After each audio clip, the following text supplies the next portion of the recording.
Hello हमारी YouTube family, आप सभी का इनके भाई सिंपल ब्लॉग्स में हार्दिक स्वागत है। और आई होप आप सब स्वस्थ हैं, खुश हैं। पर मैं स्वस्थ नहीं हूँ। 4-5 दिन से कोल्ड हो गया है। अभी ठीक हो रही हूँ। फीवर तो ठीक हो चुका है, 2 दिन ही आया था, मेडिसिन से ठीक हो गया। अभी कोल्ड जो है वो थोड़ा टाइम लगता है ठीक होने के लिए। आज मैं आपको कुछ अपनी यादें ही शेयर करूंगी, क्योंकि मैं कुछ खास नहीं कर पाऊँ। तो मैं अपनी एक स्टोरी आपसे शेयर कर रही हूँ। आपको जैसी भी लगे आप बताइएगा ज़रूर। और मैं थी, कौन सी क्लास में थी,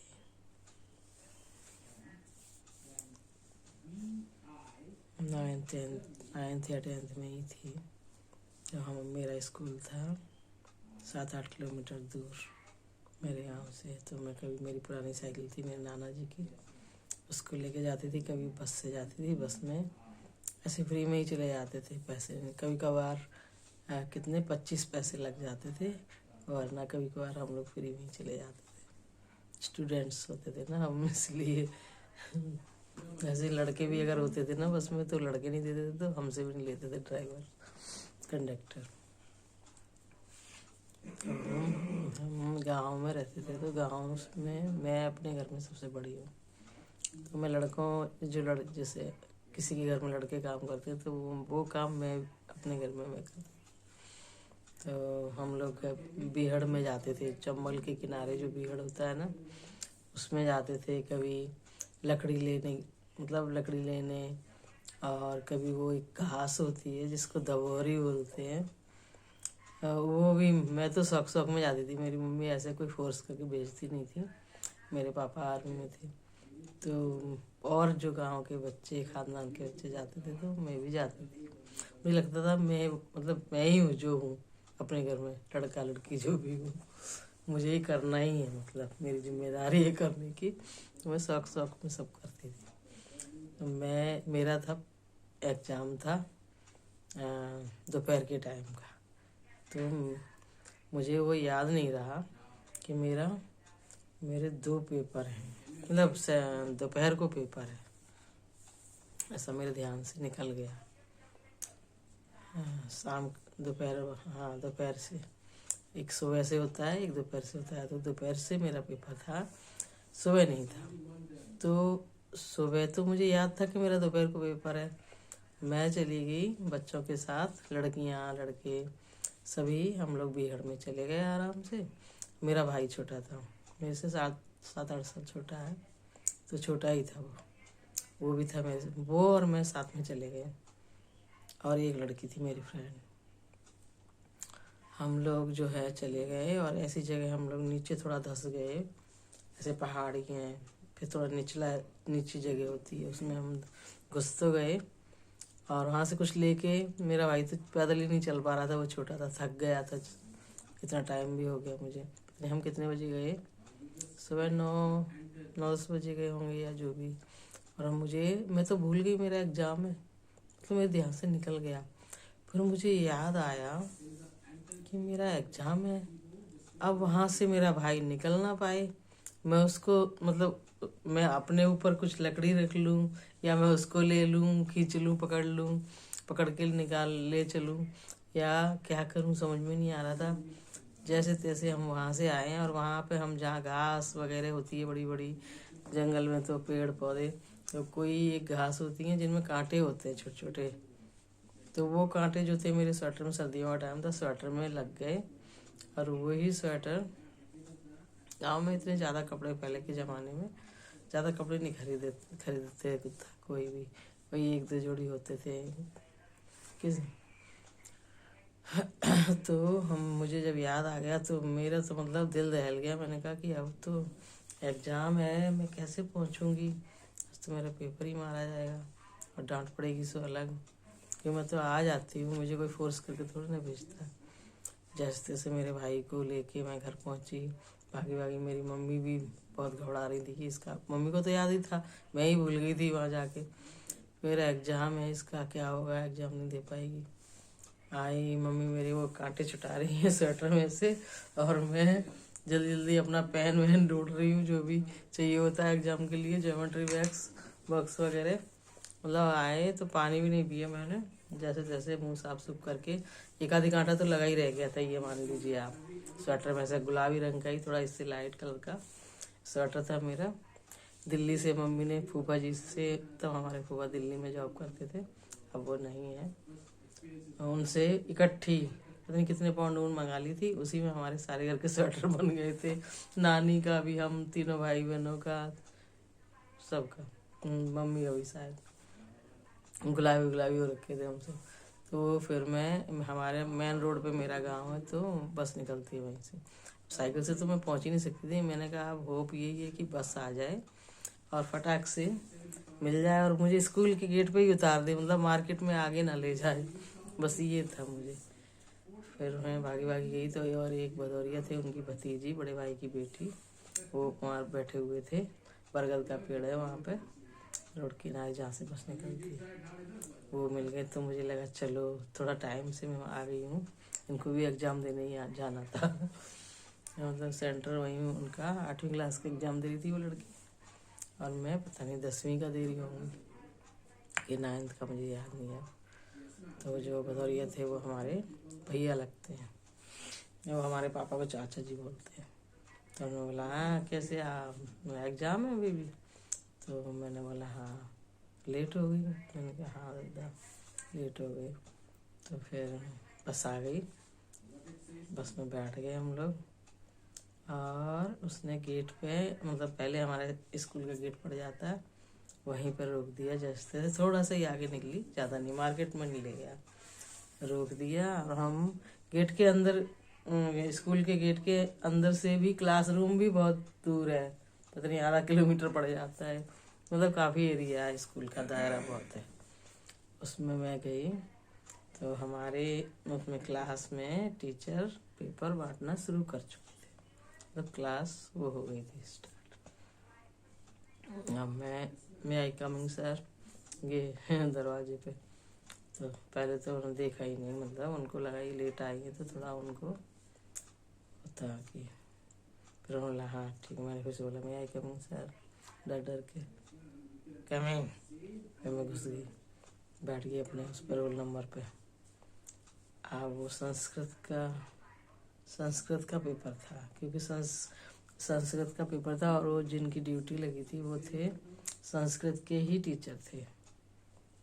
तो नाक के सुर से बोलते थे, मतलब नाक के सुर से जो आवाज़ निकलती है ना, वैसी आवाज़ उनकी होती थी। तो पेपर उन्होंने सबको दे दिया, मुझे चेक दिया, मतलब मुझे पहले नंबर से पेपर नहीं दिया, सबसे लास्ट में मुझे पेपर दिया। तो मैंने कहा आप कुछ बोलूँगी तो फिर गुस्से में और आ जाएंगे, इससे अच्छा बैठी रहती हूँ, लास्ट में देंगे क्या करेंगे देखती हूँ, फिर बोलूँगी सर मुझे पेपर दे दीजिए। फिर मुझे लास्ट में उन्होंने पेपर दिया, सब लोग लिखने लग गए जिन जिनको मिलने लग गया। पर ये था कि मेरा उसमें वो था कि संस्कृत में मैं बहुत अच्छे नंबर लाती थी, बाकी सारे सब्जेक्ट से अच्छे, पता नहीं क्यों। संस्कृत और इंग्लिश में ठीक ठाक नंबर आ जाते थे। संस्कृत में मुझे कोई चिंता नहीं होती थी, ये थोड़ी वो थी, होते हैं ग्रामर वगैरह, उसमें उनको भी मैं थोड़ा कर लेती थी याद। संस्कृत का पेपर था, उसमें मेरे नंबर तो हाईएस्ट ही आते थे। फिर टीचर सर ने मुझे पेपर दिया, फिर मैंने फटाफट किया, और ये था हमारा बचपन और बड़ेपन के बीच का किस्सा, जो मैं पेपर देना ही भूल, मतलब ये मेरे दिमाग से निकल ही गया था। हम लोग गांव के अपने उसमें रमे रहते थे, मैं, मेरा भाई लकड़ी लेके चल ही नहीं पा रहा था, फिर मैंने उसको लकड़ियाँ, मैंने कहा छोड़ चल निकल, खाली ऊपर चढ़ना था, जैसे ऐसे कंदक जैसा हो और गहराई, और फिर वहाँ से ऊपर ऐसे चढ़ना है अपने को, तो वो क्या चढ़ नहीं पा रहा था। मम्मी हमारी बड़बड़ा रही थी, कह रही हाय पेपर छूट जाएगा तो पापा गुस्सा करेंगे कि तुम बेइज्जती होगी, जबकि वो मुझे कभी फोर्स नहीं करती थी। मुझे ऐसा शौक रहता था कि मैं अपने घर में बेटी बेटा जो भी हूँ मैं ही हूँ, तो जो भी जिम्मेदारी के काम है बाहर के काम मुझे ही करने हैं अपने आप ही। और ये था हमारे ये किस्सा। और एक मेरे हबी जी का, हस्बैंड जी का के बारे में किस्सा, क्या बारे में कि हमारी जो बुआ सास की ससुराल गाँव था, अब तो बुआ जी नहीं है, एक भी बुआ जी नहीं है, दोनों जो बुआ सास थी गुजर चुकी है।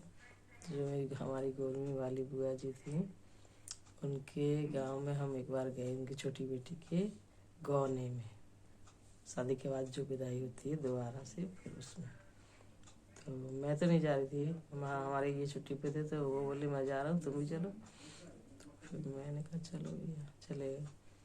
वहाँ पे जब मैं गई तो सब लोग बोल रहे हैं अरे डैनी की बहू आई है, डैनी की बहू आई है, चलो देखते हैं, देख के आते हैं। तो मुझे पहले तो कुछ समझ में ही नहीं आया, फिर बाद में जब मुझे बिल्कुल मतलब मेरे तरफ ही बोला जा रहा था कि डैनी की बहू है ये, तो मैंने कहा डैनी की बहू, मेरे ससुर का नाम तो डैनी नहीं है, और मैंने कहा हमारे इनका भी नाम डैनी नहीं है, डैनी की बहू क्यों बोला जा रहा है। बाद में पता चला कि हमारे ये वहाँ पहले पढ़ते थे बुआ के घर पे ही, तो उनको ही डैनी डैनी बोला जाता था। इतनी हंसी आई, मैंने कहा बोला अभी तो डैनी, जो पिक्चर में विलियन का रोल करते थे डैनी। ऐसे बड़ा अजीब सा लगता था, मतलब जो भी जानते होंगे ना वो सब डैनी की बहू है ये, डैनी की बहू है, ऐसे कर रहे थे। मैंने विलेन की बहू बना दिया मुझे। ये तो थे हमारे जो मुझे याद आए, याद है। और तो मैं क्या सुनाऊँ। हाँ हमारे जो दाऊ थे ना, मेरे ताऊ, दाऊ बोलते हैं गाँव में, ताऊ। तो मेरी जो छोटी वाली सिस्टर है सबसे, वो तो मेरा भाई ही 7-8 साल छोटा है हमसे। हाँ और और मेरी वो जो सिस्टर है मेरे भाई से भी छोटी है। कितनी छोटी है मुझे एग्जैक्ट पता नहीं है, मुझसे वो कितनी छोटी है, काफ़ी छोटी है। तो वो हमारे गांव में जब बारिश हो जाती थी तो हमारे 2 ताल थे, एक तलैया एक ताल, तो पानी फिर जो है ओवरफ्लो होके गलियों में, चौड़ी चौड़ी गलियां होती थी, उनमें से ओवरफ्लो होके कम से कम घुटने से ऊपर कभी ऐसे ऐसे बहता था। हमारे तो इधर साइड भी, बगल से भी, घर के दरवाजे से बगल से भी एक रास्ता था पतला, वहाँ से भी पानी निकलता था, हमारे चबूतरे को क्रॉस करता हुआ, जहाँ से जिधर को मिलता था जगह वहीं निकलता था। मेरी सिस्टर थी बहुत छोटी, तो मेरे ताऊ क्या करते थे, उसको ऐसे गोदी में खिलाते खिलाते मुझे चिढ़ाने के लिए, मुझे उससे बहुत प्यार था अपनी सिस्टर से, तो उसको मुझे चिढ़ाने के लिए ऐसे दिखा दिखा के ऐसे करते थे, इसको पानी में फेंक देते हैं हम मेरे पापा का नाम लेके, बहुत बेटियां हो गई हैं, 3 बेटियां हो गई हैं, बेटियों ने गिर लिया इसको, एक को इसमें डुबो के मार देते, ऐसे करते थे। और मुझे लगता था कि सच में मतलब गिराएंगे नहीं, लेकिन गलती से छूट जाएगी तो वो तो वैसे ही डूबगी, थोड़ा सी डूबेगी तो भी मर जाएगी। तो मुझे ऐसे मतलब गुस्सा आती थी उस टाइम पर जब वो ऐसे करते थे, बहुत ज्यादा। तो मुझे लगता था कि क्या करूं, मैं कुछ बोल भी नहीं पाती थी कि मम्मी गुस्सा करेंगी, कोई भी सुनेगा उनको अच्छा नहीं लगेगा। मुझे इस बात पे बहुत चिढ़ाती थी ताऊ से कि ना ये अभी हाथ में से छूट जाएगी, मतलब मुझे लगता मेरी तो बहन है ना, मैं तो लाड प्यार से मतलब करती थी। मैं बड़ी थी उस टाइम, 7वीं क्लास में पढ़ती थी जब वो पैदा हुई थी, तो मुझे बहुत वो लगता था बुरा, फेंक दे फेंक दे फेंक दे करते थे, मैं कहती फेंक दे करते करते दाऊ गिर जाएगी, दाऊ गिर जाएगी, ऐसे करती थी मैं। गलती से छूट जाएगी हाथ में से, ऐसे मेरे यहाँ पे मेरी जान अटकी रहती थी। और भी बहुत सारी यादें में मेरे को याद आएंगी, तो मैं कभी कभी ऐसे जैसे कुछ वीडियो नहीं बनाऊंगी तो मैं आप सभी से, अपने व्यूवर्स से शेयर करूंगी, और आपको जैसी भी लगेंगी प्लीज़ बताइएगा। और मैं आपको क्या सुनाऊँ। गाना भजन गाना।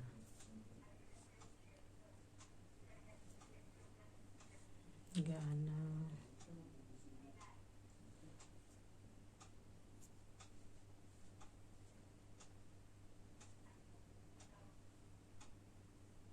गाना सुना देती हूँ, फिल्मी गाना सुना देती हूँ।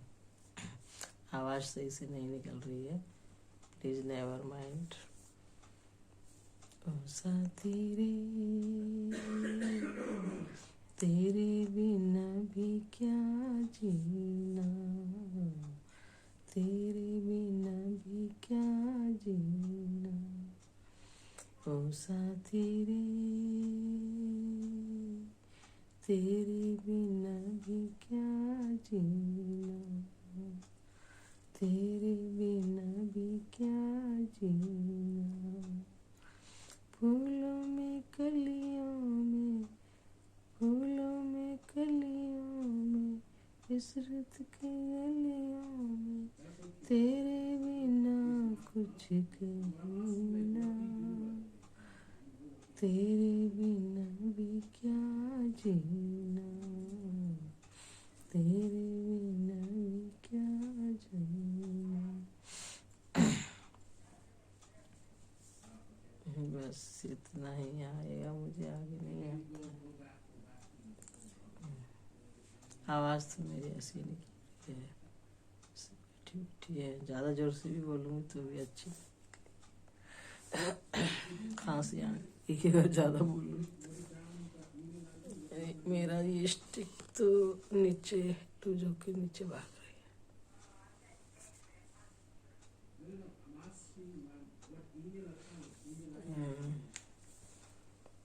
और आपको जैसा भी लगे मेरी ये बातचीत, यादें, बताइएगा प्लीज़। और मैंने और वीडियो, शॉर्ट वीडियो लगाई हुई है। एक में तो एक वीडियो ने तो कमाल कर दिया है भाई। 1.4 के हो, उसमें 2 दिन के अंदर उसमें हो गया है।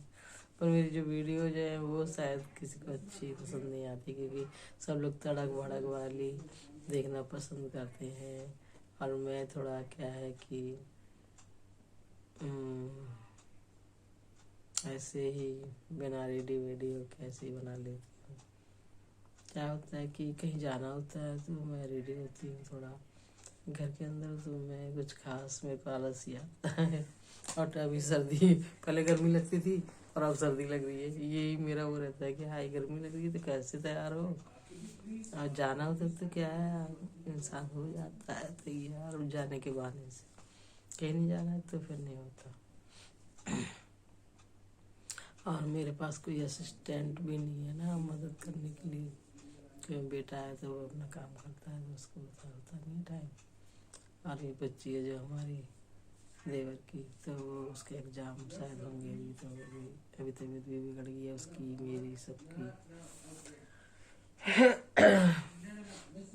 तो मैंने इंस्टा में वो बनाई है रील्स मैंने सेलेक्ट की है, कुछ तो मैंने बनाई है तो डाली, लगा भी दी है बाकी। और मैं सोच रही हूँ किस दिन रेडी होंगी तो मैं बनाऊंगी।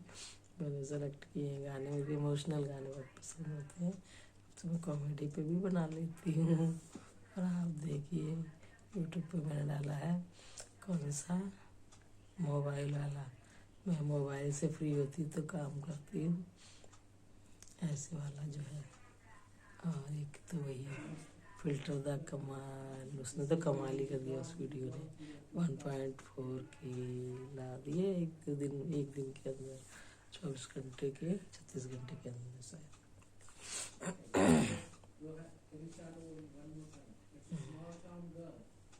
और तब मैं भी सोची थी कि थोड़ा रेडी वेडी होकर कुछ अच्छे से वीडियो बनाऊंगी, तब तक तबीयत बिगड़ गई, फिर और ढील आ जाती है, मतलब आलस आता है। बस वही जो भी घर में पहनती हूँ वही पहन के रहती हूँ, अलग से कुछ नहीं पहनती है। घर में थोड़ा नाइटी में ही रहती है, मैं सच बताऊँ तो मुझे उसमें कंफर्टेबल लगता है। और कहीं बाहर निकलते नहीं है, बिल्कुल छत पे जाते हैं बस। बाहर तो दिन में सुबह के टाइम सिर्फ सब्जी लेनी होती है, या फिर कचड़े की गाड़ी आती तो कचड़ा डालना होता है, तो हम अपना सिर पे अपना वो दुपट्टा ओढ़ के निकलते हैं, बस उतना ही। बाकी ना बैठते हैं ना कोई जाती भी नहीं कहीं, क्योंकि बारिश वारिश कीचड़ विचड़ हो रखी है और ये बीच में खुदाई वुदाई चल रही है। बेटा ही जाता है दूध लेने और वही कुछ लाना होता है सामान वगैरह, वही लेके आते। मैं इसलिए और आलसन बन जाती हूँ मैं अकेली रहती तो मुझे जाना ही होता है। चलिए जी, अभी मैं अपने इस ब्लॉग का यहीं पर एंड करती हूँ। मैंने कई दिन से कुछ बना नहीं रही थी, बीच बीच में थोड़ा सा बनाया था, उसको लगाने में भी हमारा टाइम चला गया, लगाया ही नहीं मेरे बेटे ने। उसकी भी तबीयत सही नहीं थी तो उसको टाइम भी नहीं मिला। तो लगाया बैंगन के पकौड़े और लंबा हलवा, मतलब पतला हलवा जो हमारे यहाँ बनता है। मतलब हम लोग नॉर्मली भी अपने जैसे सर्दी का सीजन है तो जुकाम हो गया, मैंने बनाया 2 दिन लगातार, तो मैंने उसका बना लिया। फिर बैंगन के पकौड़े मुझे बहुत पसंद है, उसके बना लिया। वैसे ऐसे कुछ बना लिया। संक्रांति को चीले बनाए थे, उसको थोड़ा शूट कर लिया। बस यही बनाया और बाकी दिन खाली कुछ नहीं बना पाई। तो मैंने सोचा आज भी मैंने कुछ नहीं बनाया तो चलो मैं आप बातचीत कर लेती हूँ, वही बना लेती हूँ, कुछ तो कर ही लूँ। वरना ऐसा लगता है कि बस मैंने एकदम से छोड़ लिया। तो प्लीज़ मेरी इस वीडियो को हमारे सभी व्यूवर्स लाइक शेयर कमेंट्स कीजिए। और कल मिलते हैं एक नए ब्लॉग के साथ। हमारे सभी व्यूवर्स को ढेर सारा हमारा तरफ से ढेर सारा प्यार, और अगर हमसे बड़े तो उनकी तरफ से हमारे ऊपर आशीर्वाद। और आप सभी स्वस्थ रहिए, खुश रहिए, मुस्कुराते रहिए। और मैं भी जल्दी स्वस्थ हो चुकी हूँ। जो कोल्ड है वो तो उसको टाइम लगता है थोड़ा। तो और चलिए जी, बाय, गुड नाइट, शुभ रात्रि।